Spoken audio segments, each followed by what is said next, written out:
Hello and welcome to This Podcast Cannot Continue, episode 21. 21.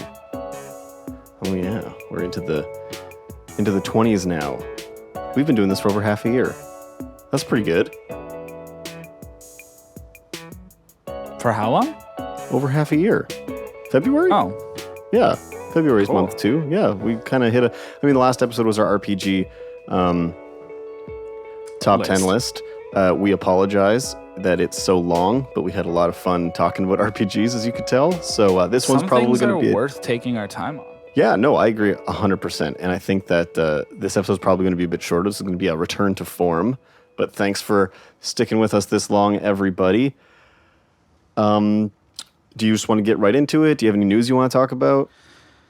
My topic is about news. But actually, okay. I do have a little tiny thing to mention that's not related to my topic that's kind of timely. So yeah, hit me up. This weekend, I played a little bit of the New World beta. New World is the MMO that Amazon Games is working on. Yep.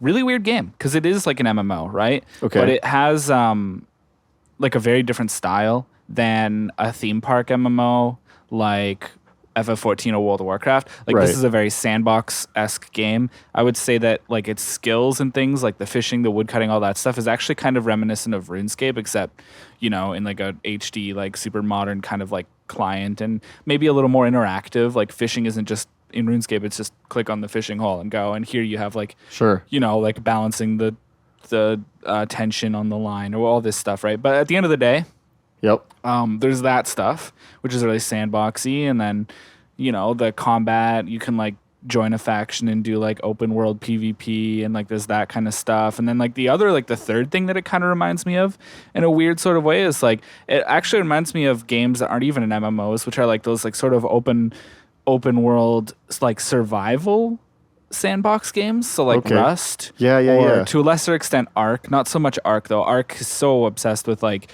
raising like wildlife and like taming and raising wildlife and stuff like that in that game for some reason. So, but definitely Rust. It seems like kind of a relevant comparison, or like I don't really know, but there's this weird sort of way where like combat is not de-emphasized, but maybe like abilities are. Like most MMOs, especially theme park MMOs, but still a lot of sandbox ones, you have like a class with like talent trees and you get like tons of abilities, and you have like a hotbar with like, I thought Guild Wars 1 with 8 was the least I'd ever seen, but this game gives you 3 slots.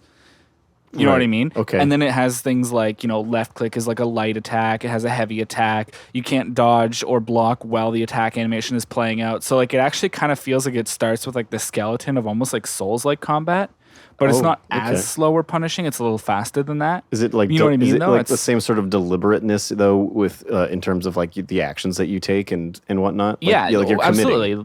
Like I said, as soon as you press that attack button, you're like you can't dodge or block all the way till the follow through. Yeah. And like the attacking doesn't have stamina, but the dodging does, right? There's like a stamina system for that kind of stuff. But then, like I said, there's all these weird sandboxy features. Like one of the really strange things you can do is like you can crouch and go into a stealth mode, which like some MMOs have had stuff like that, but you can also go prone. Which is like, what is this, like Arma or like some kind of like sim game? But it's like you can go prone. I don't know. You can go prone and shoot like a bow or something maybe. I don't actually know what you can do while you're prone. I think the beta for that is ending tonight, and I don't have plans to log in again. So I would say I played very little of it. There's a lot I don't know about it. I don't know what its end game is like supposed to be like, even though I think you could, if you were like crazy good at grinding or whatever, you could get pretty high level and try to see what the game really would want to make its players spend most of the time doing. But I just think it seems forward thinking. It seems really streamer focused. It seems like a game that is made to be streamed and to be witnessed in a streaming context, because it has like Twitch integration, stuff like that. I mean, it's made by Amazon, right? And Twitch is owned by Amazon. And like the sandboxy nature of it, like it seems designed to have like emergent situations, and for those to be captured and shared on like stream.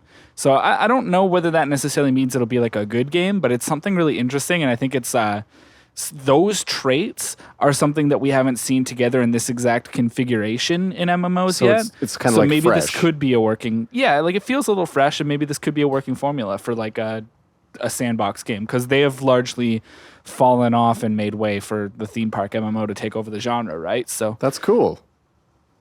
Awesome. kind of interesting. It's been fun. Yeah, I don't know. I don't necessarily know if I'm sold. Okay. I think I might okay. wait till after release and see what people are saying about it See how before it I shakes buy down. in. I want to see what happens within like the first couple weeks. Right. I mean, at the same time, if I buy it, it's like $40-something Canadian one-time purchase. If I play it for like 40 to 70 hours, it's kind of like I bought it like a single-player game or something. And so if it dies off after that, like maybe that would still be an acceptable value. But like I'd like to wait a little bit and see if people are saying if it's a good game that you could like really invest your time into, or if it's something that is gonna fall off. It's hard to say, right? Yeah. Well, Problem I think with service games is it all depends on what the developer does afterward. yes. Yep. Yeah. I would agree with that. And I mean, this doesn't really sound like my kind of thing, but I'm glad you got to try it out. Let us know out there in internet land if you have tried this, if you were part of the beta. Let us know what you think about it. My impressions are purely based off playing the beta. I wasn't following the game before that, so I Right. don't know what the marketing is like, what the devs have been saying, anything like that. So, if you on Twitter know a little bit more or I say on Twitter, again, anything, you can comment on YouTube, whatever. If you have any like different impressions of the game or corrections to what I said, or you want to, I don't know, you want to talk me into it or something, if you're enthusiastic about it, please let us know. Yeah. Awesome. Well, I don't really have any news. What have you been playing? I know you picked up Tales of Arise. Yeah, I ordered that. It came day it came out, which was really handy. So that was some fortuitous postal work, I guess. I don't know. It was just I didn't think it was going to come till this week, so it was nice that it came release day. And I played about 5 hours or so. I hit the late title card, Cool. which that game does, which is really fun. You do the whole like first section, and then it kind of hits you with like now the world is open to you, and it's like Tales of Arise. Nice. And That's been really popular lately. Yeah, and I'm enjoying it. The combat is fun. I know Tales has always had like an actiony combat, but I think they really tuned it in a really entertaining way. Like it never felt like work getting into fights. It's stayed consistently entertaining, and I'm still at that stage where I don't have enough party members or abilities to make the combat really interesting. So the fact that it is interesting still, even when basically you only have just a couple of arts and you can only like basically attack and dodge. I think that really speaks to it because once these games get going and the systems kind of pile on top of each other, there's a lot going on all the time, and I'm really excited to reach that point. We got a taste of that in the demo. Really enjoying what the game has so far. Visually, it is... I will not say... So it's my first like real PS5 game if you don't count Intergrade, the Final Fantasy VII remake. You mean to say that as in like it's not a cross-gen game? It is a cross-gen game, though. It's also on the PS4. So I guess what I was going to say was... So I'm trying to figure out what you mean by that then. It's clearly better looking than a really good-looking PS4 game, but it's not blowing my mind. The thing that it does really well is like there's a lot on the screen at all times. So it's like, the detail's really high all the time. There's a lot of particle effects that always look really good. It's fast. It loads fast. Like all of those things that make you feel like you're in the next gen are there. It's just... I will say the presentation isn't wowing me. I have yet to be wowed by anything PS5, though, to be fair, because, and I will admit this openly, I pretty much just have been playing PS4 games on my PS5 as I'm kind of waiting for Final Fantasy 16, Gran Turismo 7, some of these other games to come out first. So, I haven't really given it a chance because I haven't bought into a lot of the launch games yet. Yeah. So I think for me, one of the biggest things that's driving my PS5 experience, at least in terms of feeling it like an upgrade, maybe not necessarily feeling next gen yet, but feeling like an upgrade, is literally just 4K because I bought into a 4K display, right? So this is what I mean. I think the resolution advantage is something that it's really enjoyable to just look at. Like, yes, even just like plain old game assets, like even in the menus and stuff, and just like see how sharp. So like even an asset can be. Yeah, I don't have a 4K display. However, I will say I can tell that this game, like this is what I mean, like the polish is so high, like it's higher than I've ever seen in a Tales game, and it's so good and on display. In my heart of hearts, it doesn't feel like it's fully utilizing the PS5 yet, but that's okay because the presentation is really good. I'm not making fun of how this game looks or feels. I think they went for a thing. I think it's very good, but if you play it, you'll kind of know what I mean. You go like, oh, I could see this also working on the PS4, whereas I think I kind of hoped that maybe I would play it and be like, wow, this is, like boggling my mind. And it's not, but the presentation is extremely high. I'm having a really good time with this game. If you like Tales games, if you like RPGs, or even if you're just kind of into anime, this game is really doing it for me right now, and it's a good time. So Tales of Arise, early review based on the first 5 hours. Yeah, it's real solid. Real solid. Highly recommend if you're a fan of any of that kind of stuff. I'm looking forward to playing more of it. I'm really into it. Anyways, that's enough of that. That sounds excellent. Yeah. Yeah, a little detour before topics. Yeah. Let us know if you liked that or if you want us to just go straight to topics.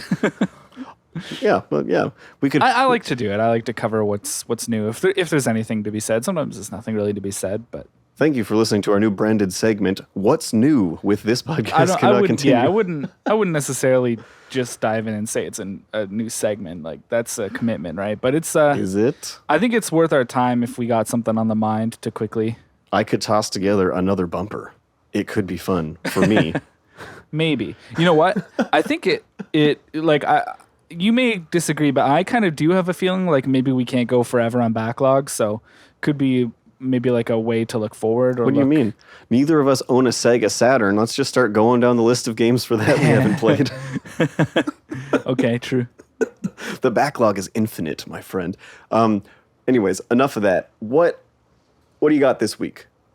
Okay, yeah. So I want to talk about some newsy things here. Sure. But ultimately there is maybe a more general thread to this that could be a topic, right? So like something happened in RuneScape, and there's kind of a special irony from how I wanted to put it on the list last episode, and I was saying all this praise about it. Now I'm going to talk badly about it. But to be clear, what I'm really talking badly about here ultimately is like shareholders and upper management decision making, right? Because what happened was one of the things that if you don't play old school RuneScape regularly, you may not be aware of is that it has become very popular in old school, and I'm talking about like probably a majority of the player base to use a open source and free alternative client for the game called RuneLite. Okay. And RuneLite has a lot of really interesting features like I think they had recently added loot beams. So if you've played games like Diablo or Borderlands or whatever, it's like when the item's on the ground, it has like a beam of light that matches its like rarity that kind of like is meant so that you can see the item more easily. Sure. Or like I know RuneLite has things like agility shortcuts, the square, because remember that RuneScape is a game that ultimately is tile-based, right? Yes. The square that an agility shortcut is on might be highlighted in like light blue or something, so you can these are more like quality of life see things? Exactly, yeah. They're honestly like, it's pretty similar maybe to like WoW add-ons or something like that, right? Where you have UI type things, quality of life type things.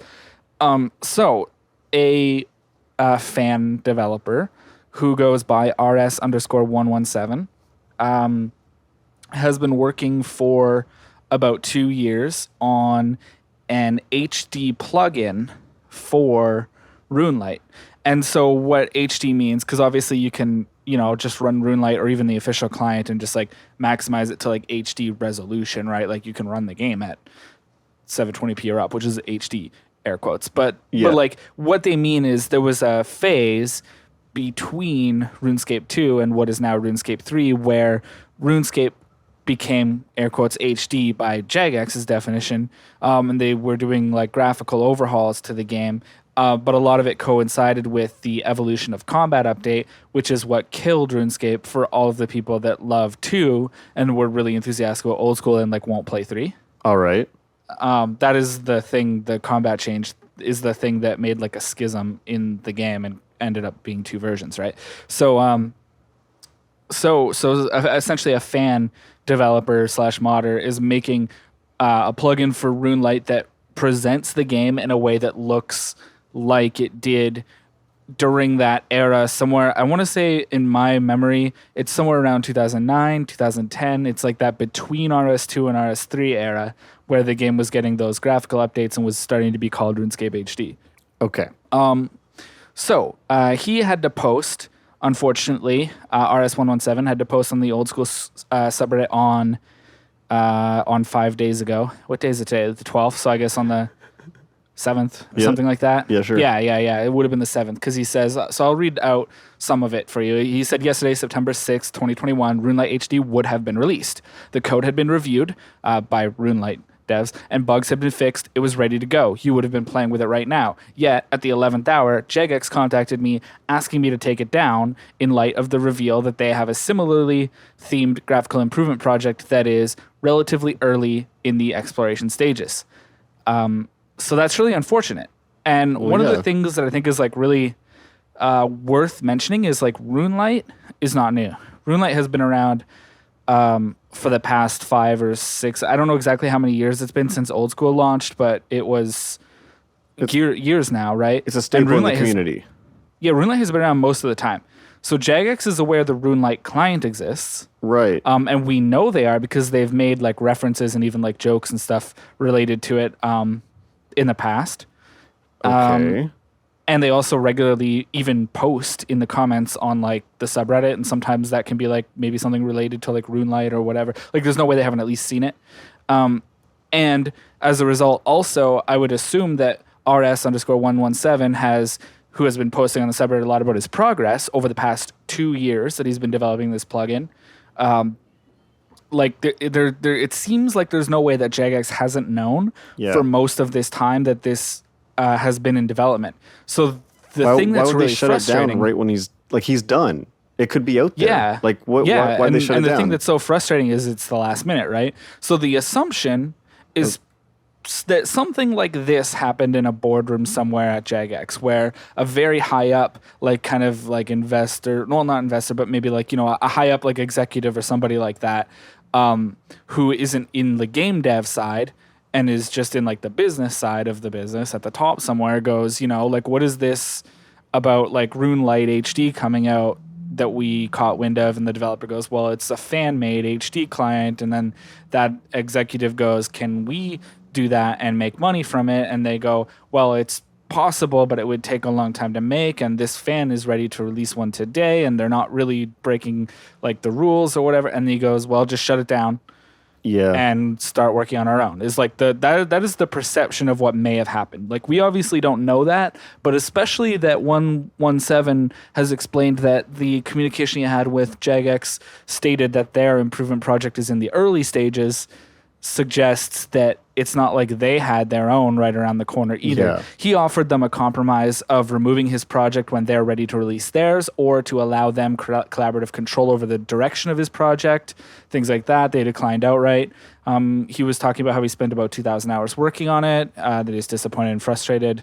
No kidding. And the RuneLite creator also chipped in and said that they, as far as they're aware, none of it was actually coming from the old school development team. It was coming from executives somewhere, and that, yeah. So like that's extremely unfortunate. And it's probably likely that the old school developers are like, it wouldn't surprise me if they're excited about it themselves, right? Like I think actual developers, right? The people doing are usually making, excited about this kind of stuff. Like, wow, that's so cool. Look what a fan did. I want to see that, like the world like that. Like, I'm sure that some of them would have probably even ran it and checked it out, right? It's ultimately something that came from the business side. Now, there is actually kind of a happy ending here, because what happened is the RuneLite post, the RuneLite HD post by RS117 had 77,000 upvotes and like 6,000 comments, and apparently was at the top of r/all for like the day. Meaning that the visibility of it was huge. Yeah, it's actually the most upvoted post that has ever been on the old school RuneScape subreddit. Right. It was reaching outside of the game's own like active community and reaching people that probably knew about RuneScape but haven't played it in a while, and maybe those are people that they could have sold into coming back someday, but now those people are seeing this like really bad press. And, I think probably some gaming publications picked up on it. I don't know for sure, but I would imagine so. Yep. And essentially what happened is they got heard, right? So on the old school RuneScape like news page, the actual old school team posted an update, and they said, it's titled 111scape's HD plugin update. We're delighted to confirm we've reached a positive agreement with 117scape. They call him that. I guess his Reddit account is a different name, but with 117scape, and that their much anticipated HD plugin for the RuneLite client will be made freely available on Monday, September 13th, when RuneLite pushes it live. That's amazing. We'll publish another blog once it goes live with information on how to access the plugin. So the developer's literally going to publish a blog telling you how to use RuneLite and access the plugin, which is like a complete turnaround. And it was just because of the bad press, you think? Like, they're just like, we can't take the loss from the bad press, so we're just going to let them do it? Yeah, like, people were, like, posting screenshots of, like, the account management page with, like, their unsubscription confirmations and stuff like that in the subreddit, and I think that's enough noise for somebody to go up to the executives and go, that's a bad call, we shouldn't have shut this thing down, look at this. But this is not the first time that this sort of thing has happened at all. Every time this sort of, you have someone who genuinely is in love with the product, and I know that there's copyright issues, I know there's all these things, but every time somebody makes something and it gets shut down harshly like this, there's never a good, like, nobody's on the company's side of this in the community usually. You know what I mean? Like, people are pretty much universally like, why did you shut down this mod? Why did you shut down this fan game? Why did you do this? Like, why wouldn't you let people, to partake in this whole thing? And they always, not always, but, there's always this movement to be like, that was on us, we're really sorry, we've come to a conclusion. It's just like, why do it in the first place? It doesn't always happen, though. I know, but like, why would you not just like see this kind of enthusiasm and not just like, pull a Sonic Mania and take those people and bring them into the fold so they can help grow and evolve the game? Like, why? Exactly. Like, why is the mindset instantly to shut it down? Because that literally never goes well in terms of like press or customer loyalty or anything. Because the people the people playing games and making these things are the kinds of people who like to play and make things. And if they're taking all of their talents and they're basically making like free content for free for your game, so other people keep playing it, but with this, like, it's just old school RuneScape is an old game, literally. It's in the name. Yeah. And so at the end of the day, if you're like a really hardcore RuneScape player and you particularly love old school as your main version of the game, I'm sure when it launched and only had the 2007 versions of what it had and everyone knew how to do everything already because it's not new, I'm sure a lot of players who are probably still playing went deep in and like cleared a lot of that kind of stuff, cleared all those quests, maxed their like stats and stuff like that. And now they're playing the game similar to how, for example, I play FF14. I'm caught up in the story. I do my raids and stuff. I do work on older content like the older Ultimates I'm still working on, but I'm patiently awaiting the next patch day for new content, right? The next step of the story, the next raid, the next quest. And that's what RuneScape, old school RuneScape is like, because they took the direction of creating new content for the game that's in the old school style. And I think that's been really good for the game, right? So what happens though is that even community endeavors like this are things that those kind of players are looking forward to. And so if the next RuneScape update isn't till October or something like that, and the last one was in August, then that player who is keeping their sub running through September because they wanted to play the HD plugin now has no reason to until October. Yeah. Right? That's what I mean. I'm sure there might have been players who are ready to resub because RuneScape is a membership game, right? I mean, it's free to play, but it's not really that much. I'm sure there's people who probably would have resubbed to play the HD plugin. And there are people who canceled their sub because it didn't go live, right? So it's, at the end of the day, I think I think sometimes in a weird sort of way, it can be completely healthy and symbiotic to allow your community to create content for your game. And we see some extreme examples of this with like Bethesda, for example, who tend to release games that have some problems, and Yeah, a lot of the sure. times the community has some fixes, but also content mods too, right? Yep. For those games. Like, so Bethesda, when I say that, we're talking like Bethesda game studios like Skyrim, Fallout, or like Skyrim or Elder Scrolls in general, Fallout in general. These kinds of like franchises tend to release and then tend to have incredibly deep modding communities built up around them, right?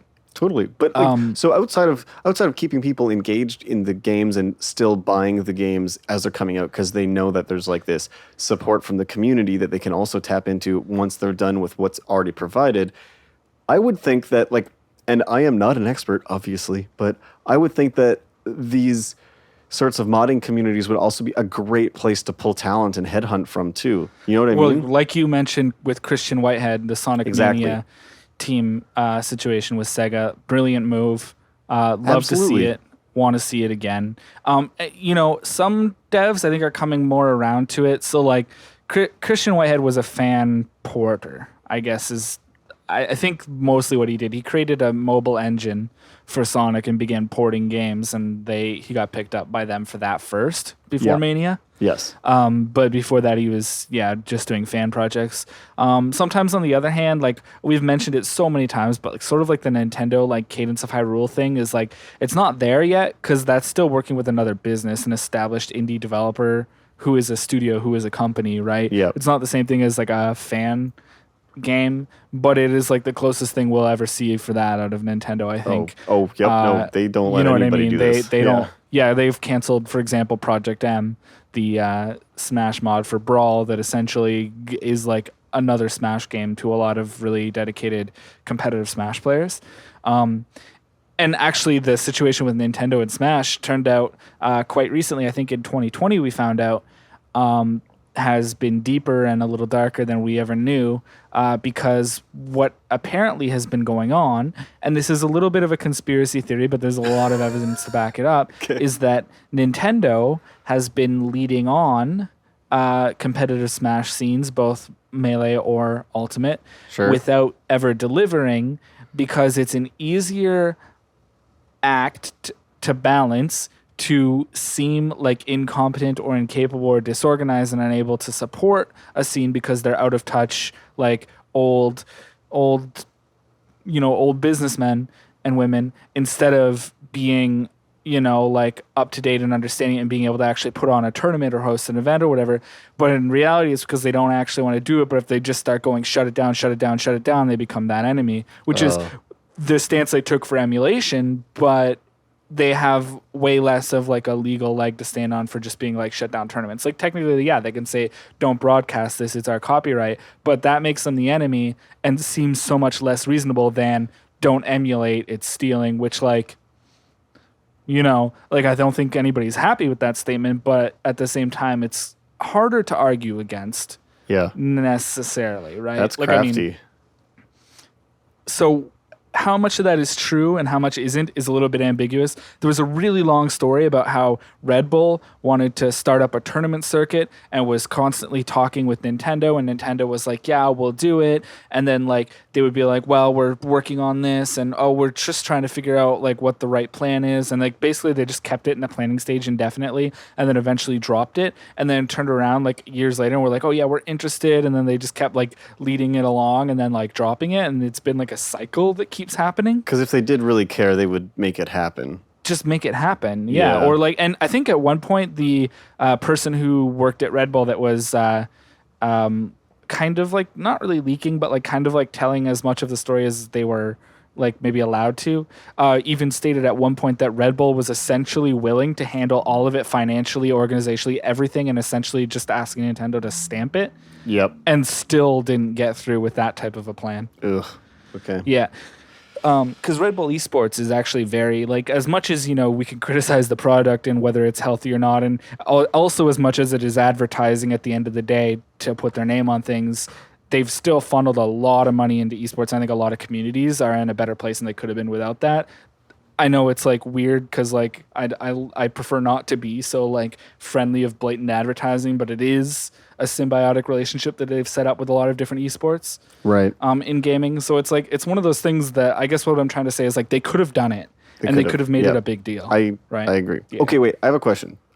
just tying it back to what you were originally talking about with RuneScape. So essentially, yeah, the essence of what I'm trying to talk about is kind of like PR and community management. Oh, interesting. That's sort of like the open-ended idea that I meant this story to lead into, right? And there's actually another story that happened last weekend, but go ahead first. And I was just going to ask you. I was going to say, you said you had a news item that tied into big concepts. So that's what I was. You were literally going to ask me that. I was going to ask you, like, yeah, but then I realized that the Smash thing we were just talking about is kind of an extension of that too.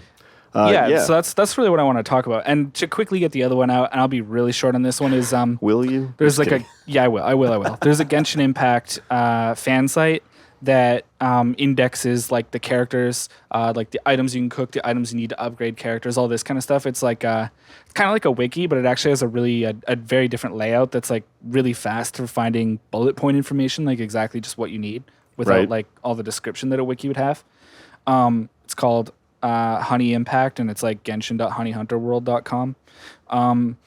So Honey, the person that runs the website, got like a takedown notice for like copyrighted information.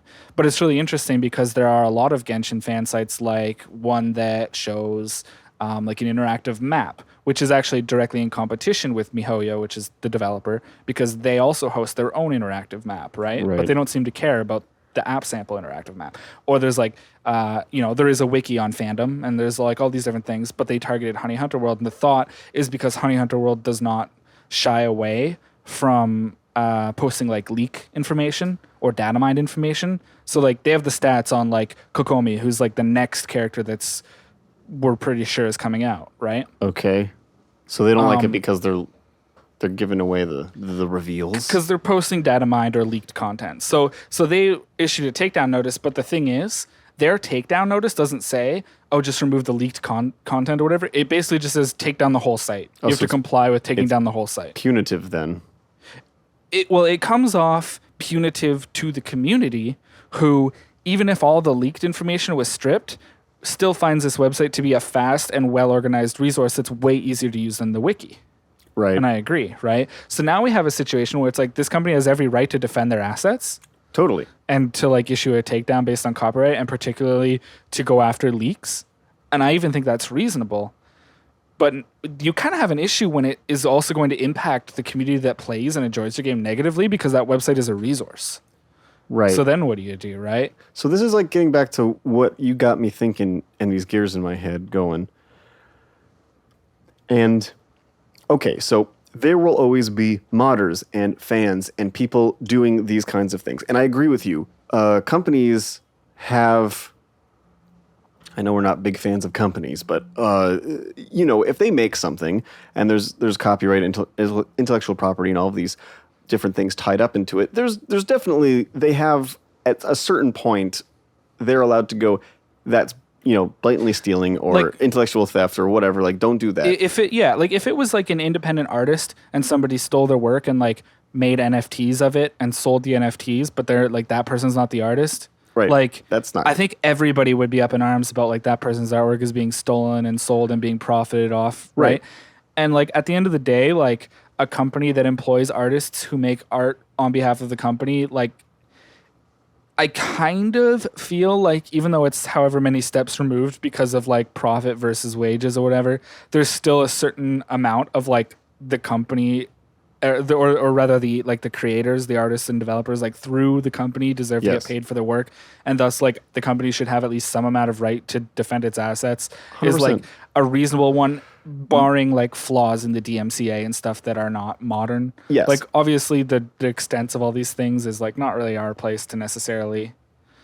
Correct. Like, and I'm not fighting on that, but you will always have modders and fans and fan games and all of these things. And the thing that I don't get is why there is such a like hostile kind of.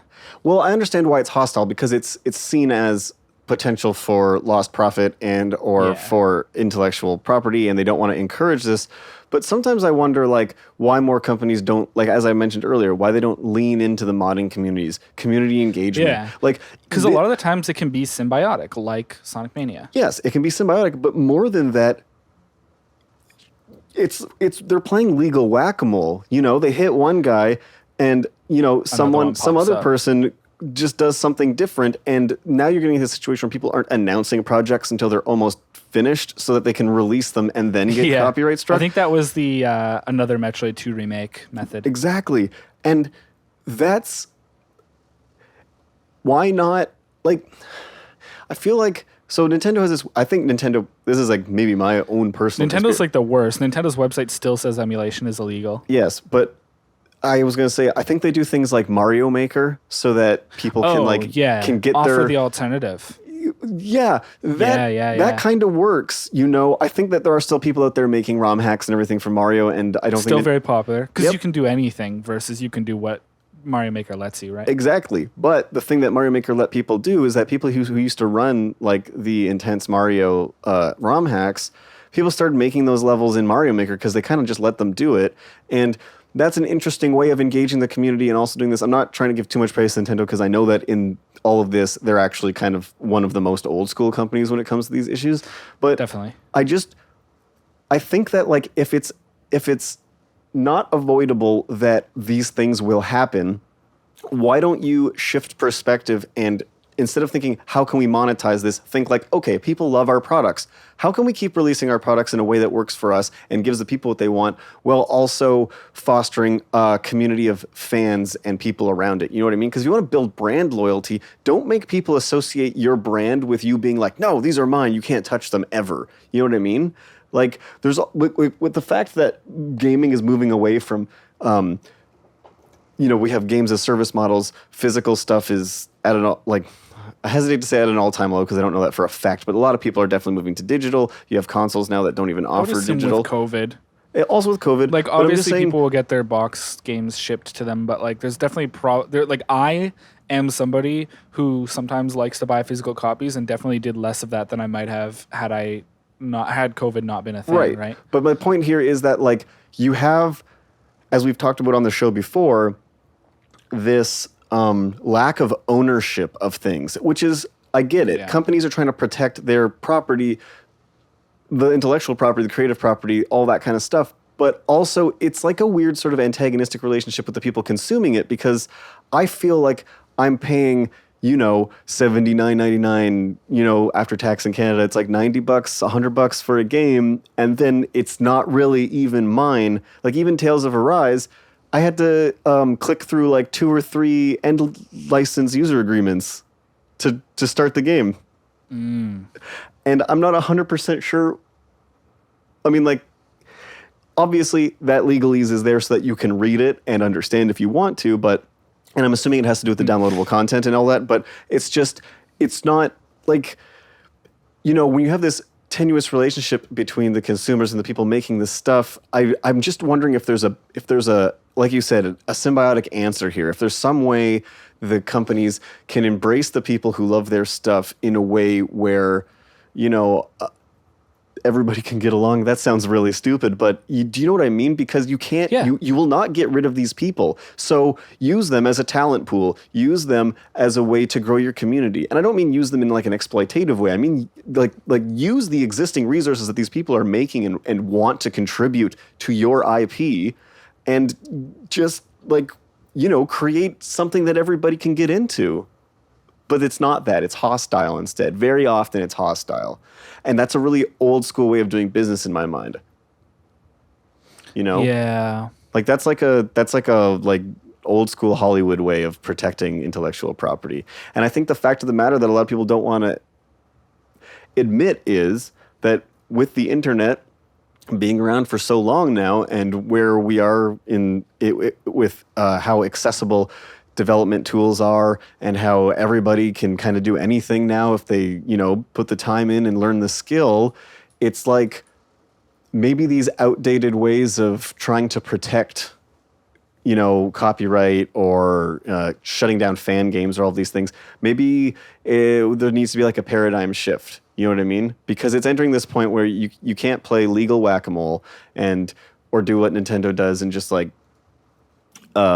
slap people with extremely punitive fines that they have no intention of ever really collecting just to like, hurt them and send a message. Like that kind of stuff is, I don't think the way forward. I think we need to look at, all these people that want to contribute to the greater story of the medium and try to find a way to include these people into the fold instead of shutting them out and saying, you're not a real developer. You're not allowed to do this because you're not us. You know what I mean? Mm-hmm. But the tricky part is you do have to protect the assets. Like there's the companies are not, bereft of claims that they are allowed to protect their own intellectual property. Of course they are. Like, of course. I'm not saying they're not. I'm just saying I wonder sometimes if maybe, everybody has to take a good look at this again. So what about another angle? What do you think about like protecting like the integrity of a game that is a live service? So I have like two quick examples. So this is one of which is in the case of like WoW, they now this may be regarded as a mistake. I don't necessarily know whether like Blizzard has ever acknowledged it that way before, but in the case of WoW, there is like an open, I don't know if you would call it like an API or like a platform, but there's a platform for add-ons in WoW that is built into the game so that, community developers can make like an alternate system for your hotbars that works differently or like an alternate mini-map, or they can add mods that, you can program it to like make a sound when a boss is doing a certain attack, or like it can get pretty in depth, right? I've seen examples of really dramatic ones, like a mechanic where everyone has to pair up with someone of the same color as them, and the add-on changed all of the colors to either red if it's not the same color as yours or green if it is, so you can pick out your partner really quickly. So like quality of life improvements, they're streamlining it so people can make their own. Yeah, and so in the case of Blizzard, they enabled those things, but the thing they started to run into is they were so powerful that they almost had to start making like raid mechanics and stuff more obtuse instead of being like super readable in the vanilla game like they are in 14, for example, because like they almost had to design difficulty for a player base that like every person uses add-ons, right? But then on the other hand, like a new FF14, meta. Yeah. So on the other hand, FF14 has all of its add-ons are external. Like its damage meters are not an add-on that you install in the game. It's an overlay that floats over top of the client where you can like read it in. It's like having a window in always on top mode, and it reads like your networking data or your chat log or whatever to like the battle log to like determine what your DPS is and stuff like that. It's like it's using all these like outside looking in types of solutions. Yes. And the dev stance on it has largely been, as long as you're not using it to harass anybody or you're not like talking about it in the game, like it's basically a don't ask, don't tell situation, right? And that's true with like all the mods. The devs have only ever had to step in, I think, basically like 3 times and say something about mods. One was don't harass people over their damage numbers if you use like a damage meter mod. One was don't post like nude mods of like characters and stuff like super publicly on Twitter, and especially using like the Twitter hashtags and stuff. Yep. Like the main FF14 Twitter hashtag and stuff. And the third one was there was a mod called Paisley Park, which let you take the markers that you can place on the ground in the arena, like, the 1, 2, 3, 4 ABCD markers. Yep. It let you change those, because you could always technically change those in combat, but it wasn't very realistically that somebody could do that while they're fighting. And so there was a mod that let you set up a bunch of pre-configurations at certain like checkpoints in the fight, and you could combine it with like ACT triggers and stuff that could like read the state of the fight, and like if the enemy has like a random configuration, it could like read that and then produce the correct set of markers, so that you essentially would just have a marker telling you where to go to resolve the mechanic. Huh. That's actually really cool. And so to fix that one, what they did, the developers responded to that by making it so that markers cannot be moved in combat at all. You can only set them up before you like pull the fight. Sure.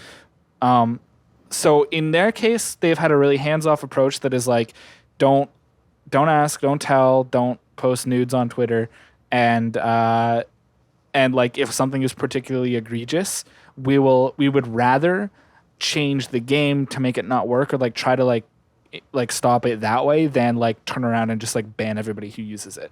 So like I kind of like that, because it's a way of being sort of not antagonistic towards it too much without necessarily having to like come out and support it or like have to constantly like battle with it. But essentially they're still trying to protect like the integrity of the game as it is. Yes. And I think that's like good, right? Yes. I think that's fine. If you have an intended way you want your game as especially a game as a service where you're playing with other people and collaboration and, everybody, like, because that to me would create a situation where some people would have an advantage over other people. I know that the fights themselves are collaborative, but like if you could do that for very intense fights, I could see it being a situation where it could carry you through things, and then you could have, rare drops from things because you're running this and other people don't know about it. That does create like an inequality kind of thing. So I understand why they would want to maybe, maintain as you said, the integrity of the game. Yeah, exactly. It's like the approach is what I like. But on the other hand, so one that maybe bothers me right now. Okay. Windows 11 launched, and Microsoft was going to require a TPM, a trusted platform module, to be in your motherboard or whatever, in order to install Windows 11. They've dialed back up on that a little bit to make it so that it's OEMs have to have it, and there's ways to bypass it now. Right. If you're maybe an enterprise installing on old computers, or if you're an enthusiast user who built your PC or something. I don't know. There was a few ways around it. But what a TPM is it's a unique piece of hardware that's part of the motherboard. And if I'm not mistaken, it has a unique identifier that can't really be changed or accessed normally, I think, by the user. I think, forgive me if I'm getting this a little bit wrong, but it essentially can act kind of like a sort of form of verification, or almost like DRM, right? So one of the things is one of the theories is Netflix could say if you don't have a TPM in your motherboard or whatever, we're only going to serve you up to 480p or something like that, because we can't confirm what your hardware is and that you're not recording it, or if you pirated Windows, maybe you'll pirate Netflix shows as well, or whatever. There's some kind of whole thing about this trusted platform module. I don't know the extent of what the module actually can do. I just know that it mostly works as an identifier, and I don't really know how that interacts with these DRM things. But an example of where it's coming into place with gaming is Riot Games, who runs League of Legends and Valorant, recently announced that for Valorant in particular, installing the game on Windows 11 is going to require a TPM.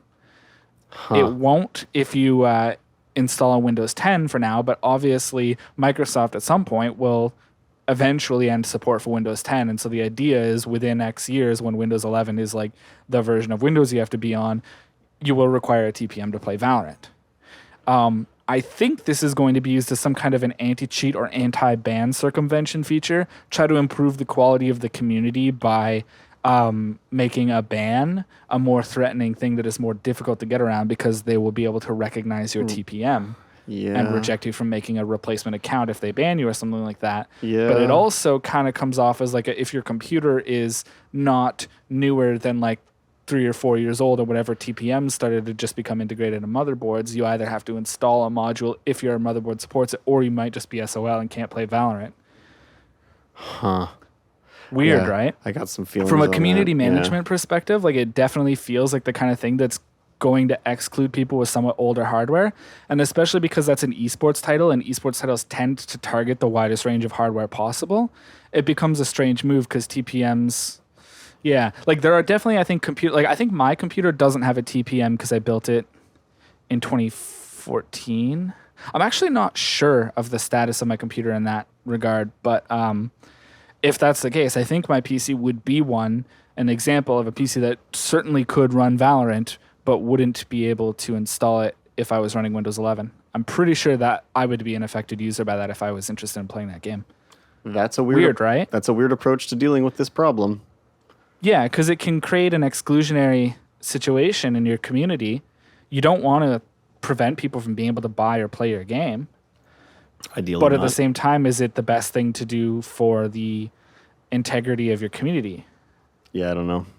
Valve did phone numbers. Valve did for Counter-Strike Go. They did a system where if you had registered your phone number with Steam, you could have a special matchmaking queue where you could play only with other players who also did that. That's interesting, because then it lets you go out there with all of the randoms, or you can pick from this other queue of people that also are looking for, fair. People found a way to abuse it, though. No, of course they did. Burner phone number, with burner Steam Can account. you still buy burner phones? That's a weird side question, but I feel like I used to see that you used to be able to buy like, flip phones with prepaid plans all the time, and I haven't seen that in years. Man, you don't even need the phone. You just need a prepaid SIM. Oh, I guess that's right. Yeah. Right? And a lot of phone providers will sell you the SIM for free, and you pay for like a month of the, or if it's prepaid, you pay for like $10 to like start the plan, quote unquote. And that's how people are getting around your this authentication phone number text thing? And I think that's one of the ways. Yeah. That's wild. Yeah. Crazy, right? Like you would think it would be like a strong and secure thing. I know, in South Korea, they use basically like a social security number. I'm liking that a lot less for some reason. Okay, so to be clear, I don't know why or how this works or how it's not commonly abused, but you use your social security number for like everything in South Korea, and it's not that big of a deal for like companies to know it. I don't know why that is, because I don't know how you still avoid the problem of people like taking out credit in your name and stuff like that. I'm not entirely certain, but somehow they actually have set up a secure system where you can do that, and it's not like ruining people's lives. I don't know how it works. Well, here in North America, that makes me real uneasy. It's scary, right? But I the only thing I'm saying is like I've heard, because like I've seen conversations where people talk about this, and the response often from people who are like dual citizens or like something like that is that their system with the SSNs themselves is different there. And it's like not a security risk in the same way. So like, I'm not sure how, but yeah. See, because I mean, I don't know where it sounds terrifying. I don't know where everybody's listening to this from, but in North America, like your SIN number, that's redundant. Your social insurance number or social security number or whatever you want to call it. Yeah. You don't give that out. I'm saying social security number because I'm assuming maybe most listeners are American, but I don't know that, I guess. Honestly, currently, the split's pretty even in North America. But yeah, cool. I didn't know you had the stats. That's a comment and let us know where you're from. Yeah. Yeah. Anyways, well, that's great. If they have a system that works for that, I mean, I guess, yeah, just knowing how it works in our country, I'm a little bit.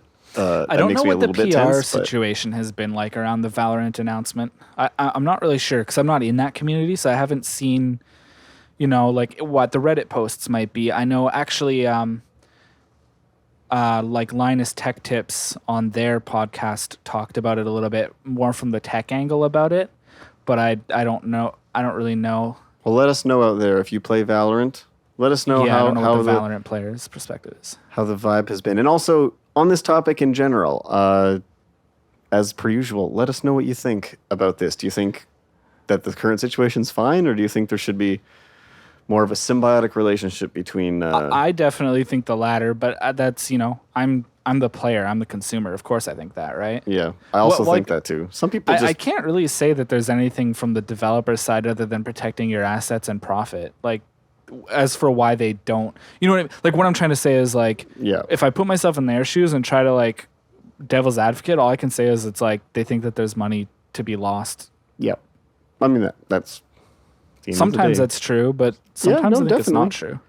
I don't really know, like in the case of Genshin, I don't really know how like character leaks equal money lost. Okay, some people are salty that the leaks suggest that the new character has like minus 100% crit rate, so you just like can't crit with her, and crit is like the strongest stat in Genshin, but she's a healer. But I think people don't want pure healers. I think people want hybrid healers that have hybrid abilities, but they're not. I don't play Genshin, but I think the obvious answer here is if you're leaking characters in a gacha, if people think it's unappealing, they won't buy into the next round. That's all. They won't spend the. That's where it is. Anyways, shall we move on to the next topic? I don't want to cut it short. Move on. No, we're circling upon ourselves now. You're not wrong. Yep. Yeah, absolutely. So what do you got today? What do you got to bring to the table? Something I've wanted to talk about for a little bit. I will admit, this affects something that I really like, as we've talked about before. It's tangentially related to game preservation, but also collecting and physical ownership. And I just kind of want to talk about all of the and not specifics. Is it about mold? No.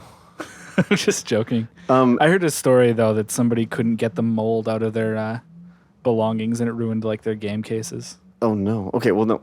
Anyways, outside of that, I'm just thinking that's so gross.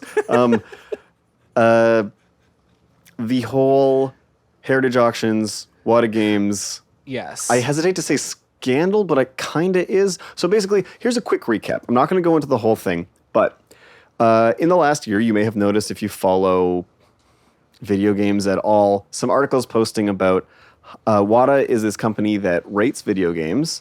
There's a couple of companies that do it. They're a relatively new one. And some high-rated Wata games have been selling in these heritage auctions for, I mean, I can't say any other way, like obscene amounts of money. What, Super Mario 64 went for like $1.5 million or something? And in particular, we're seeing recurring sales of the same item, like literally the same item, not by title, but by like physically, this is the same cartridge and box. Like these are usually complete and highly, assuming that Wata is also doing at least somewhat. I remember there was some, even some accounts that like they would get them re-rated and get a totally different number back. But like assuming there is some degree of accuracy to Wata's ratings, we're talking about seeing like the top end, right? Like the complete in-box or sealed copy of a game, an old game, repeat occurring on this site at a higher value the next time it shows up or whatever. It's more than even just that. It's more that is a thing that happens anyways. So what happened was a YouTuber put out this video, and I'm assuming they did not tell many people they were working on this when they kind of launched it because you wouldn't want to. So their names, I'm going to shout them out here. I'm going to pronounce the last name probably not right, but I'm going to try. It's Karl Jobst. Jobst. I think so. Jobst, yeah. And basically kind of, once again, not making accusations firmly, just stating he did a lot of investigative journalism, to be completely honest, and found a lot of connections between, for example, Wata Games and the auction site that was selling it, the people who were actually buying the games who, and here's the fun part, are also connected to Wata Games and the auction house. And it just, it's this whole thing that's tied together and essentially looks like they're pushing up the price of games like to create a bubble and profit. Yes. And and what's even more is one of the people as a part of this was also involved in a coin collecting thing that happened in the 80s that was extremely similar. I have the article up now. I'm just trying to find I know who you're talking about, the guy's name. I can't remember his name. I'm sure you're going to find it shortly, right? I'm reading real quick. And I did not find it. Jim Halperin? Is that the right name? I think that's right. Who is the Heritage Auction founder and co-chairman. So basically what happened was this this copy of Super Mario Brothers, this was the original, the original one, not the 1.5 million one, but there was this original version of Mario Brothers that sold, and it was kind of like the first one that was like, oh my god, like can games go for that much money? It sold for, in 2019, it sold for over $100,000, and then recently, I believe this year, sold for $2 million. So that's a lot. That's a lot for a sealed game in any condition, I think, obviously. And it's kind of like starting this gold rush of situations. And this game was bought by, when it's bought by a collection of people that also all have a hand in running Heritage Auction and know the people from Wata.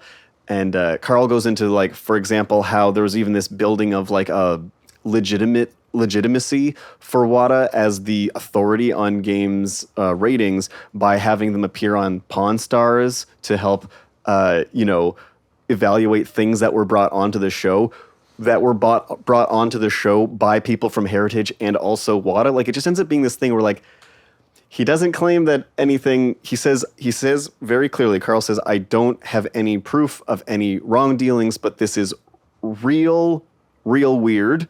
And on top of that, it is creating a bubble. Now, you may say, who cares? I'm not going to buy Super Mario Brothers for $2 million. And if somebody wants to do that, that's kind of their problem, right? That's true. The issue is, though, and as we know with collectibles, trading cards, comics, all of these things, Pokemon cards, vinyl records, whatever you want to call them, as soon as something that's sealed in box, vintage, whatever, sells for like millions of dollars, everybody and their brother who has, a loose cart copy of it, or, box is damaged, but they have the box still in the instruction booklet. They start putting that stuff on eBay for not $2 million, but for like $50,000 and all these things. And the fact of the matter is, and I hate to burst some of your bubbles out there, these things are not worth that much money. The collectible game market already was getting a little bit silly. Like, I dare you, try to find an affordable copy of Chrono Trigger or Earthbound in North America. They pretty much don't exist, to the point that there's like a flood of counterfeit repros out there that you can find on like Amazon and eBay. And it's just like there's intrinsic value and there's actual value. Obviously, the actual value of a CD-ROM or a Blu-ray disc or a cart with a board inside of it. It's like nil. It's nothing. Those things are literally worth almost nothing. However, the intrinsic value, yes, can be quite high. But the fact of the matter is, the used game market now is starting to reflect this uptick in prices amongst the like these prestige kind of like sealed in box items. People think they're sitting on gold mines, and it's kicking up the price for collectors around, just pretty much everywhere. And the problem is, it's not limited to just these old games. You're seeing it for like almost every system across the board, unless it's a current system. Then you still have bargain bins of Door Crasher, PS4 games and stuff like that. Like that'll happen. But anything like I would say like GameCube, PS2. PS2 is usually pretty good, but there are a couple of games in there. But like PlayStation 1, Sega Saturn, Nintendo 64, anything Nintendo, definitely.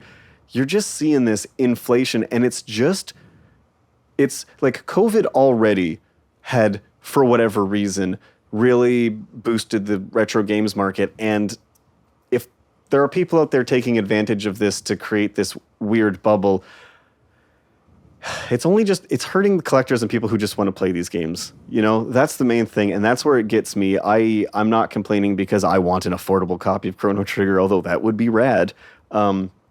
It's more that, local game stores where we are went from having their prices and updating them on the regular to not having prices on a lot of their things in their cases. And and you have to inquire, and it's becoming this weird prestige item. And the fact of the matter is, these things are bought by people who want to play them most of the time. If you're talking loose carts, in a lot of cases, if you're talking loose carts, these people want to play them. These people like I'm not buying sealed in box games. Why is it costing me hundreds of dollars to participate? And the fact of the matter is, I have not participated. I've seen games that I bought. Okay, so I bought Super Metroid. I mean, it was a while ago. I think I've had my copy for the better part of 10 years. But when I bought it, it was $30, and it's well over $100 now. Now, you may say that's not that huge of an increase, but it's much more than I would expect. You know what I mean? Mm-hmm. And the other thing is, you're seeing copies of Super Mario 64 or even just old like NES copies of Mario and Zelda sell for, Dragon Warrior, like any of that stuff. I said Warrior because that's what it was here on the NES, but you know what I mean? It's just, they sell for way more than they did even like 6 months ago, and 6, 7, 8 months before COVID, whatever. And I think, unfortunately, the like highly collectible stuff, the stuff that the specular market like is going after, like the boxed, complete things, the sealed things, all that kind of stuff, is like it's dragging up all of the other states, I guess, that a game can be in, like cart only or like complete but not sealed or whatever. It's dragging up the whole chain of like things below that with it. Well, Super Mario 64, North America, there's literally millions of copies of that game. Everybody has it. Everybody. And that game costs like almost $80 now. Loose. What's going on there? You used to be able to get a copy of Super Mario 64 for like $20. And I know that you can say like, well, it was a long time ago, or like, you've been collecting for so long that you just remember the good old days when everybody was getting rid of all their stuff. It's like, yeah, there definitely is a bit of that. I'm recognizing that, but like this is not even a rare game, is my point. Yeah. It's like people are like kind of almost like ignoring things like the concept of how many copies were sold and therefore how many should be out there, right? Like people just kind of like, they're so focused on, oh my God, this version is sealed and this blah blah, and then like it kind of becomes like, look at the price that Super Mario 64 sold for the other day, and then it becomes like, well, the game, it's and this extrapolation that's just so frustrating. And so I guess what my point of that I want to talk about, I know I've been talking about this. As someone who collects games, I like to try to collect them when I can, and I like to own the games that I really like, and I like a lot of these old games, and I know that I'm priced out of a lot of them right now, and I'm very happy for the ones that I actually already own. For example, my much beloved Skies of Arcadia or Super Metroid, I do have some pieces in my own personal collection that I would not buy at their current price. I would not. Or I can't, just like reasonably, it's just over what I would consider spending on this kind of a thing. Yeah. I guess what I want to say is, like, where do you see this going? Do you think this is a bubble? Do you think this is going to pop? I would really like to see it pop because in a sort of like, stick it to the man kind of way, I want to see these people who seem to clearly be trying to manipulate things. I want to see their stuff lose value because I think that they're basically vultures finding a collectible market and fleecing everybody in it. All of the fans, all of the collectors, they're just kind of like they're late to the party. They're ruining the game for everybody, and they're going to leave and move on to the next thing. And the collectible games market and the game preservation scene and people who like to play retro stuff, this scene will be like ruined for years to come because the prices won't fall back so far that they were where they were before. You know what I mean? Like if a copy of Earthbound now is $500, 500 Canadian dollars. I don't actually have a price pulled up or anything like that, but it was over 300 prior to all of this, so I can only imagine it's even more now. Do you think that that's going to fall that far? Because all it takes is for people to continue to buy loose carts of Earthbound at a price like that for the price to stick, right? Yeah, probably. Yeah. Like that's my concern. And my concern going forward is that the retro game scene is going to be, because buying used retro games and stuff like that used to be a thing that collectors and people would do. They'd buy games for consoles that had already been released because maybe the new consoles were too expensive or they were getting into an older thing. It used to be something that was like, yes, there was a price point attached to it, but it was still kind of accessible. And it's literally like a rich person's game now. Like, do you want to own all the Final Fantasies on PlayStation 1? It's like $300 for like the set kind of thing. You know what I mean? Black label. Like, right. Like, what's going on there? Like, you can buy Final Fantasy VII for like $2 on Steam. Yeah, it's like, yeah, it's becoming something that's not for the purpose of usage or play anymore, and I think that's where things get a little weird. You know what? One of the things that I think is really worrisome, because so like you mentioned at the start that you felt this topic was related, at least in some way, to preservation, and I know that you and I haven't always completely seen eye to eye on this, because I always kind of argue that collection and preservation, like, they can lean on each other a bit, but they're not necessarily like ownership, like private ownership of like a copy of the game isn't the same thing as like preservation, right? No, I agree with that. Yeah, fair enough. But the thing is, what if speculators start going after like prototypes or like games that are not dumped because they know that they're rare and that those people want it? Exactly. You know what I mean? Then you could also have that. I think that's where this could lead to a preservation issue. What if it's like, oh, there's like this like unreleased like prototype somebody found on like a prototype like flashable cart that the developers had or something to like run it on the real hardware, like whatever it is they use. I can't remember what they use. There's like, you know what I'm talking about. There's those like prototype carts or whatever. They've got like dip switches and stuff on them. Weird things like that. Whatever. But what if it's like, oh, we found like a prototype cart and it had like some kind of like in-dev version of like Ocarina of Time on it or something, and like whatever, I like want to sell it, and then instead of being like some preservationist who like buys it, or even a collector buys it, and historically collectors have been generally friendly to preservationists, so a collector buys it, a preservationist is allowed to meet up with the collector and perform like a clean ROM dump on it or whatever, and both the collector is happy, the preservationists are all happy. People who even just want to check it out, usually it gets released all happy. But these speculative kind of investor people who aren't really collectors at all, I don't really see it going the same way. They're trophies. I see them being like, oh, you want to dump it? Oh, well, you have to buy it. They're trophies. This is what I mean. I want this hobby that I really care about to be accessible and it's very rapidly not becoming accessible, and it's not because of the people who are currently in it. Necessarily, not in this case. I mean, obviously, the accessibility of collecting video games, playing retro games to various groups is a very complex and large thing. But this is definitely not helping anybody, you know. And I obviously have some strong feelings on this because it's just, I just don't. I as part of the people who go to use game shops and try to find copies of fun SNES games. Primarily, that's what I do. SNES and Game Boy are my two kind of like favorite consoles. Game Boy Advance sometimes, but that's beside the point. What keeps on striking me about this is I just feel like this is also artificial, and it's not done by anybody inside of the company. It's being done, community. But the companies aren't helping either, though, right? No. So, like, this is actually funny because it almost ties back into what we talked about a minute ago, how, like, Nintendo still, for example, says that, like, emulation is illegal. And yet they do such a poor job at making their back catalog available, you know? And it's, like, kind of ironic because, like, if the only other option you have to purchase a game, if the developer or publisher like literally just won't sell it to you, is to spend a lot of money to pay like literally some random person who is like not the developer, is not anybody involved with making the game, is not the people who own the current rights to the game or whatever, is literally just some speculative investor. Right. You know, if that is your path to get to play the game, then like from the perspective of the company's bottom line, that's not even any different than if you just downloaded the ROM. Like, you know what I mean? Like, it's kind of like what you say with like money on the table a little bit when people criticize like companies like Nintendo for like the sort of like unavailability of their back catalog.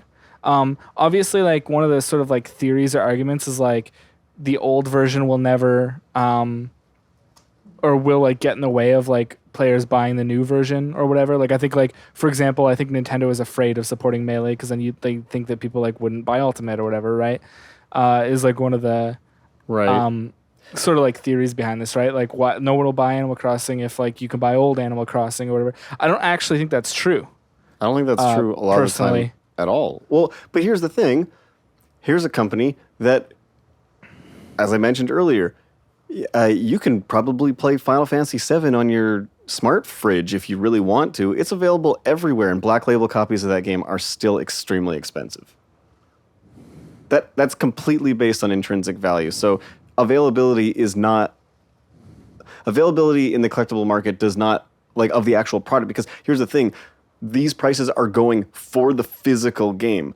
If you think of a game as both a physical object and the game that you're actually playing, there are many ways to enjoy Final Fantasy VII without doing anything quote-unquote illegal or shady, and they're all extremely cost-effective. But, however, if you want to have that exact same experience, but on original hardware, and you want a Black Label copy because you used to have one when you were younger, you have to shell out for it. And it's a lot. And it's the value of that product is completely separate from the experience you have or any other things, right? Like, it's kind of its own thing. I do think that there's kind of an irony in the elevation of like the Black Label, that in itself, it isn't literally speculative. I don't think anybody necessarily buys the Black Label copy because it is like in some way rarer or whatever. Well, I don't know, because like in a weird sort of way, it like kind of comes across as the same thing as like, oh, this is like a first edition of like this comic book, or this is like a remaining sealed copy of like it's like a light, like very small version of that. But I almost kind of wonder if like, obviously like a problem's a problem, and this problem doesn't just go away because I say buy the greatest hits version. But you know what I mean? Like I almost kind of wonder like, like what does the layman do to like, I don't know, like just not buy games? Like it doesn't, like how do you as like a regular person deal with like a market like inflating like this? Well, it's like, creating a situation where basically, if like I would say there's a lot of people out there who play primarily digital and they're just getting into consoles now or whatever, And they probably don't care about this because it's literally not things that they're looking to buy, right? I can definitely say that like I'm in a really large like retro gaming Discord called Classic Gaming. And I don't necessarily think it's like the primary social hub for that. I know there's like stuff like the Shmups System 11 forums and like Atari Age and I don't know, there's a billion old like retro gaming communities, but like I definitely know at least from the Classic Gaming Discord and like some of the YouTubers and stuff that I've watched that while having like a large like official collection is still somewhat popular, it's also increasingly popular to use like FPGA consoles, flash carts, or things like Mister, or even like literally raw, like emulation, stuff like that. And like, is this going to? Because we talked about how like it's interesting in our preservation conversations in the past. I alluded to an eventual movement to those things that would be a result of things like disk rot or like. The eventual like breakdown of the physical materials that make these games, but like I almost wonder is price inaccessibility gonna like beat us to that before like it could. Degradation does? Like it almost seems like this could be a path to like that being the only way for a lot of people, even earlier. It could. It definitely could. I hope not. All those things are great, I but I also hope that somebody who wants to pop the official disc in their official PlayStation 1 console can do that. Yeah. You know, I want to underline too. I understand that these things, even without this inflation and bubble going on, I realize that these things are collectible. And sometimes if you want the original version, you will have to shell out because you're asking for something that there's literally just not that many of. I get that. I do understand that some things are naturally going to have more of a premium on them, but I think it's super fair to say that in the context of what's been going on... I would rather that occur naturally. I would rather that occur naturally. I was okay 5 years ago contemplating spending $150 on my own copy of Chrono Trigger. I did not, because at the time I did not have the disposable income, but I wanted to. I regret it every day because I saw a copy with a legitimately bad sticker. Like, I'm not one who wants like perfect mint games, but if I'm spending over $100 on a game that I really love, it's gotta look like average, like good average. I wanted to look average. The sticker was ripped. It wasn't in super great condition. $300. Right. No. And here's the other thing too. Before we even get to what a particular number is or what we had a couple years ago versus what we have now, never mind all that, just knowing that this is going on at all and is influencing even prices at the bottom end or the normal end, like not just the rich people who are doing the like fancy like box copies or whatever, right? Even just knowing that the prices are essentially all getting manipulated across the board because of it, doesn't it give you less faith in the purchase at any number? Well, yeah, because I think what's happening... Like, even if it was $150, like if you didn't necessarily know what the price kind of was before all this, or you don't see like a graph, but you know that this is like going on, it just like doesn't make you... Like, I looked at Rhythm Heaven for Nintendo DS on eBay the other day. Yep. And I saw it for like... I think I was seeing like for ones that have like a box and a manual, but are like, you know, they're opened copies, right, etc. I was seeing like 50, 60, something like that, 40, really? 50, 60 kind of range. And I was like, God, I have no idea. Is that fair? Has that inflated at all? It's not very popular. It probably hasn't. And then I'm thinking about like just a couple years ago is when I bought Rocket Slime for DS for like $40 and wasn't really too bothered by that. Here's a Might fun have been $30. Here's a fun little thing. Yeah. Okay, so like I bought this early into the pandemic because I just wanted to play it, but I have not opened it. It is still sealed. Okay? And I will tell you what I paid for it. I bought Final Fantasy The Four Heroes of Light on the Nintendo DS. Sealed, brand new copy. It just had never been sold. It's like over 10 years old. It's an old game, so I was surprised that it came sealed. So it's brand new. And I think I paid, I don't know, like $45 for it. It is sitting at $134 now. That's dumb. That was less than a year ago. Just weird, man. That's just weird. Now, I don't think that's a sold one. This is an eBay listing in Canada, but yeah, 134.01. Yeah, I like to look at sold history just because sometimes things do get listed and it's like a joke and it never sells. But outside of that, man, these other listings that I'm seeing here, loose cart, just the game card, $50. Like all these prices are already opened. You know, 62. It just puts like a doubt in my mind when I see a number. Like how real is that number and how much has that number been dragged up? That's the only sealed game I own. That's why I'm curious about it. And then it's also hard to say too, because there was also situations like when Animal Crossing New Horizons and like Switch consoles were like all selling out at the start of the pandemic, and it was like really hard to get games and stuff. There was the situation where like Wii's started to like move really fast on like secondhand kind of markets and stuff like that, as well as like copies of like is it City Folk? What's the Wii version called? Yeah, City Folk. Yeah, Animal Crossing City Folk, or even not just the Wii consoles, but even just copies of that game, because like the Wii had so much reach that like a lot of families just like have one in the closet somewhere, right? So it's like really easy to just go buy a Wii game and be like, oh yeah, let's dig out the Wii. Dude. We can't get New Horizons, but there's this old game, we can order it off eBay, or like what, you know what I mean? You're talking about like, that. What about the 3DS? Yeah, the 3DS consoles are like really hard to find now. And they're expensive. And so the games haven't really gone up, which is weird, but yeah. So what I'm trying to say though is like so it's really hard as the buyer to tell like what has rise because of speculative stuff versus what has risen because of the pandemic.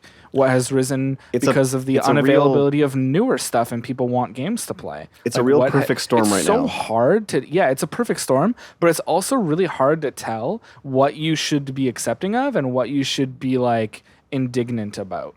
When you look at a price. See, I feel like which makes it very difficult to motivate myself to actually buy. Right. Because I was saying, because I pay attention to this and I track the cost, I track for some of my more prestige pieces, I track the price of what their condition and copy go for. Not with intention of selling, just for curiosity for the most part. Like, I have an idea, I like to think, of what things generally should be in the range of, and I will full on admit last year and a half, I feel like I just unlearned everything I thought I knew about the retro games market. I have no idea how to speculate price now. It's just stuff costs as much as the last sold eBay auction, pretty much. Feels like it, yeah. And that can be apparently anything, so it's tough out there, everybody. Obviously. But if you're collecting games... It's weird out there. Sure is. Let us know what you think about this. Did you watch Karl's video? What did you think? Do you think there's anything fishy going on there? If you didn't, you should. If you wanted the details about what exactly the events and I guess maybe like the evidence of this is, the video by Karl Jobst is... It's like a work... It's like a work of... Well, I mean, it's a work of investigative journalism, I guess. Yeah, it's quite good. It's a good deep dive, and it really set the world on fire. And I know that a lot of like gaming people are talking about it, but I feel like collecting and retro stuff falls into this other category where people who are into like industry news kind of pay less attention because it's a secondary market. But I think that if you're an enthusiast at all of games, this is an interesting topic to follow and look at, even if you're not collecting them yourself, because it can, like you mentioned, Ben, it has effects on like what available back catalog things you can currently get from current developers and companies and whatnot. And it's I think it is to not pay attention to the fact that a large part of the gaming community might be being taken advantage of by outside influence. I think we need to kind of, that's something that concerns me. I feel like being part of a collectible community, I don't know, I can't explain it except for that I feel like something that I really love indulging in and talking about people is kind of like under attack a little bit by people who just want to make a ton of money. And it doesn't feel super great. And your boy just wants a copy of Chrono Trigger. All right? It's, I I know you don't. You know, we're of different minds on this. But you can at least admit that I'm very happy to settle. No, oh yeah, no. Okay, so we're in different minds about this next statement, which is I'm very happy to settle with my DS copy of Chrono Trigger as my air quotes copy of Chrono Trigger. I'm not really a collector, so I don't necessarily have a copy of every even game just that I that love, game, but you picked up that kind of I'm recently. Sure even that. You picked up that in what? It was a it few was years. Pre-pandemic, But what did it recently? like? If you want to say like, what did it run you? Because that game easily is over $100 now. I'm pretty sure. I think it was 50. I think it was like 50. That's like an appropriate It's the price for that. The paper in it is slightly water stained on the bottom edge. Well, whatever. You know, like the paper that goes into the case. Yeah. Just for anybody listening though. Yeah, I think it might have been oh yeah, okay. I bought it in person, so I don't know. I might have a receipt for it somewhere. Not that it really matters, a receipt for a used copy of something, but you know, I might still have the receipt if I really wanted to look for that number, but I don't know where it would be right now. Just a very quick aside before we move on to Backlog Land. I think we've explored this topic, so if you want to know, if you want to tell us what you think, please let us know. I was just going to say, for anybody who hasn't played Chrono Trigger yet and has access to that DS version, that would be the way to play it. I think it is the definitive version of that game. It's quite excellent. I'm not totally satisfied with either UI mode is maybe my one criticism of that version. I like that you can finally see the beautiful sprite art on the top screen when the UI's on the bottom, but never mind. Let's not get into Chrono Trigger. I feel like I've somehow find a way to shoehorn Chrono Trigger into every conversation. I don't like having to like move to the bottom screen though to like watch the ATB. Fair enough. I mean, there's a ding sound. It doesn't matter. Let's go to Backlog Land. The ding sound doesn't tell me whose ding it is. Like I want to know whose ATB is next, so I know what. Right. Like I can think about what. Anyway, whatever. It's not the point. Okay. Or to like think about what cross tech. It's not the point. We're going to Backlog Land. We're going there, and we're going there now. You know what it is, it's the Backlog. And we're back in Backlog Land. Ben, what have you got this week? Yeah, I might be breaking the rules. How dare you? I think it's possible I might have mentioned this in Backlog segment before. I can pull up but the it's past actually episodes. something that I'm going to do because of a timely reason. So Are you I think implying I'm that gonna we just, don't actually play these games on our backlog? Man, a lot of the time I don't. Fair enough. Okay, what is it? Yeah, so I have a bit of a goal, which with Guild Wars 2, which is a very secondary game for me, something I log into every couple weeks. I don't think you've mentioned Guild Wars 2 in Backlog. Okay, I find it difficult to motivate. I loved Guild Wars 1. I have a few thousand hours in that game from my like high school days. It's one of my favorite games of all time, and I even might log into that because a YouTuber that I like who does like reviews of old MMOs did a review of it and revealed that he'd been playing it, and he said when he hits the level cap, he's willing to play with viewers. So I mean, I might jump into that. But anyway, Cool. Specifically regarding Guild Wars 2, though, on the main Guild Wars 2 subreddit recently, a user by the name... sorry, I'm in the wrong Discord, which is why I'm missing his name. A user by the name of Deekson. I don't know if I'm pronouncing it right. Deekson, I think. I think he's a high-end raider in Guild Wars 2 for like speeds and stuff. I'm pretty sure that's the case. He made a thread and he wants to run a NA Guild Wars 2 raid like public group revival for a week. So his plan is to try to make the Guild Wars 2 LFG have like active like raiding parties like 24/7 for a full week on NA or something like that. I don't know. It's something like Cool. that. He wants to like have parties running the whole time, like learning parties and stuff. Because in Guild Wars 2, there's a lot of players who don't raid or have never touched any raids. I've killed like 3 of the bosses, but that's it. Okay. And there's like a lot, right? So, I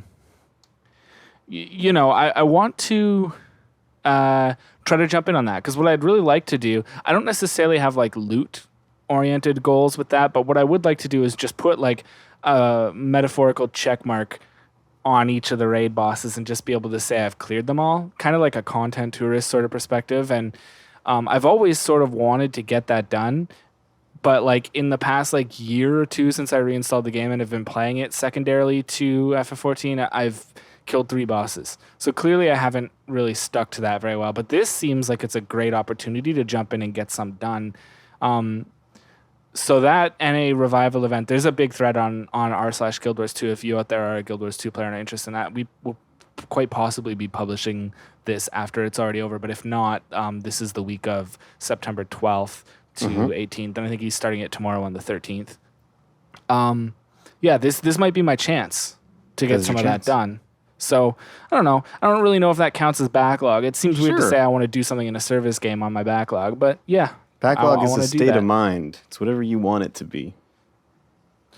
This has been on my backlog, arguably, right? Yeah. Because I've been thinking about it for a long time. So it's, a timely moment to jump on this and maybe...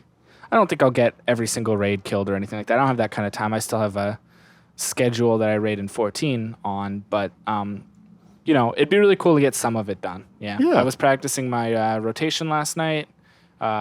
Fixed some of my gear, like modifiers were slightly out of date, so did a little bit of that, and I'm pretty much good to go for tomorrow. So yeah, that'll be a good time.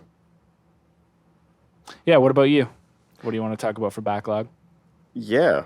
This is a weird pick. I hadn't thought about this game much, but I'm thinking maybe as a PS5 pick for me, maybe after Tales of Arise. It's not really high on my list of things that I want to buy. The end of the year here is going to be pretty stacked for me with playing Tales of Arise right now. Metroid Dread comes out in October. Pokemon Shining and Brilliant in November, and also SMT in November. Like, I don't know when I'm literally going to have time. If I also Endwalker. Also Endwalker, yeah. If I stick to my schedule of wanting to like experience these things, it's rough. But on my radar, maybe for a little Christmas present to myself, even though it sounds like I'm buying myself presents for the rest of the year. So what makes this one special? I was actually kind of thinking about the Ghost of Tsushima PlayStation 5 Director's Cut. I know that in the past I've been kind of like, I don't really know about open world games. Like, I've experienced some and I liked some and all of that's fun, but everything I see from that game is just so beautiful. Like, I do think that it is like visually quite stunning. I'm excited to see the improvements on the PS5 version. I did not play the original. I'll say that for free, but I'm curious to see how it makes use of the PS5. I know that there's some DLC out for it, so there's some extra content. So it's a big meaty thing I can maybe sink my teeth into while not being Assassin's Creed. People have been like, it's similar, kind of has a similar vibe. You raid camps, kind of do this kind of like Far Cry Assassin's Creed kind of thing. And that's cool. But I think what's really selling me here is I like the premise and the art direction and the concept of it more than I like what Assassin's Creed does. I mean, I played the first Assassin's Creed way back when. I've played a few of the other ones. Like, I'm not saying anything bad about that series necessarily. Like Odyssey is one that I actually also kind of have in my mind as something I would like to experience one day. But this game particularly does stand out to me as something I would like to experience. And it's crossing into my mind of being something that I do want to legitimately play. And I think, I've heard enough good things about it, and it seems pretty solid. It's just really, for me, honestly, on the PS5, it's time and then finding the, like the $100 to actually buy it. Yeah. It's just a lot, right? And I hate to say, I'll just wait for a sale, because, I mean, I literally might, but I will say it's on my radar. It was definitely something I was observing from a distance, being like, oh yeah, okay, cool. But I think I have firmly moved it into the realm of like, yeah, I would like to actually play that game. I haven't really played any open world games in a very long time. And if I had to pick one that's out currently to play, yeah, probably that one, to be completely honest. So my pick's Ghost of Tsushima. Okay. Does that make sense? I don't really have a whole lot to say about it outside of that. I think it makes sense to wait for a sale. Yeah, in this case, because you have so much stuff that if you're already going to struggle to find the time in a more immediate sense, then it might just be the better thing to do to wait anyway. Right? I think that's going to be the call for me, is a wait on this one, but it's definitely something that I want to experience. So like I said, the reason why it's on my backlog is not because I own it and can play it at any time and just am not finding time for it, but it is something that has moved into a probable purchase for me. Not today, but yeah. And I would like to play this game. I think it looks really neat. So Good choice. yeah. I guess we'll start wrapping it up. You want to hit him with the socials? Yep. TPCC_podcast on Twitter. This podcast cannot continue in full on YouTube, and this podcast cannot continue kind of all one word on Twitch.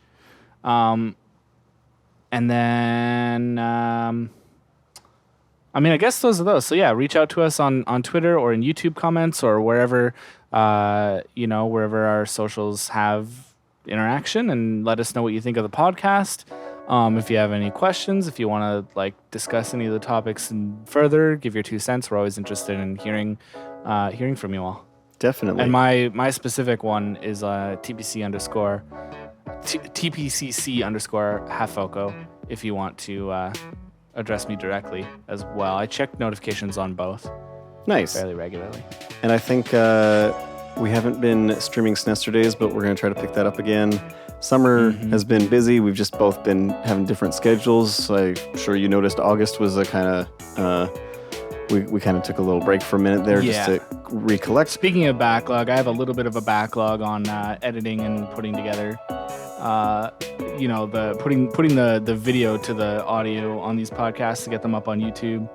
But they'll be there soon. I think I have thumbnails to make, stuff like that. Yeah. But we're catching up, and I think pretty soon we'll be back on a roadmap that has things being released, after we record them. So, I think so too. So thanks for listening. As always, this was episode 21. And for now, this podcast cannot continue.